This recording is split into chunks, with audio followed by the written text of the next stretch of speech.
इनका सबसे पहला रूप है शैलपुत्री। शैलपुत्री अर्थात पर्वतराज हिमावन की पुत्र। इनका वाहन वृषभ है और इसी कारणवश इन्हें वृषारुधा के नाम से भी जाना जाता है। नवदुर्गा का दूसरा रूप है ब्रह्मचारिणी। ब्रह्म अर्थात तपस्या, चारिणी अर्थात आचरण करने वाले। ये रूप उस ज्ञान व आचरण का प्रतीक है जिसके माध्यम से इन्होंने मुझे अपने पति के रूप में प्राप्त किया। नवदुर्गा का तीसरा रूप है चंद्र घंटा। मस्तक पे घंटे के आकार में आधा चंद्र। ये रूप अत्यंत शांतिदायक कल्याणकारी है।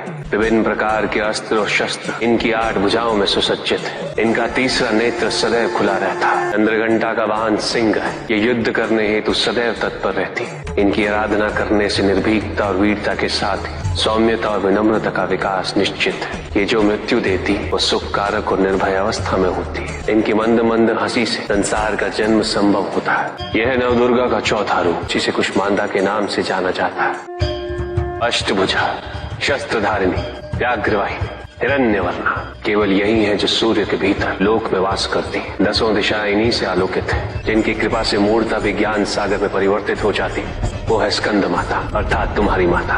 नवदुर्गा का 5वां रूप सिंह वाहिनी और इनकी उपासना द्वारा मोक्ष का मार्ग सुलभ होता है। जिस रूप में इन्होंने महिषासुर का वध किया वो कात्यायनी कहलाता है।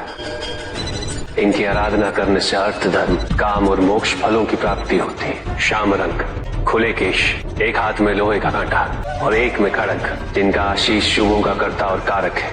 ये रूप काल रात्रि रूप कहलाता है। ये अंधकार का विनाश करती हैं। इनकी आराधना करने से असुरी शक्तियां भी भयभीत हो जाती हैं। श्वेत वर्ण, श्वेत वस्त्रों से सुसज्जित, चतुर्भुज, त्रिशूलधारी, तालवाद्य धारण करने वाली ये इस रूप में अपने उपासकों को अवदान देती। ये इनका महागौरी रूप है। माँ दुर्गा का 9वां रूप सिद्धदात्री कहलाता है। प्रकम्य, अशित्व, ये 8 सिद्धियां केवल इन्हीं की कृपा से प्राप्त हो सकती। मेरा अर्धनारीश्वर रूप इनके सिद्धदात्री रूप की ही देन है।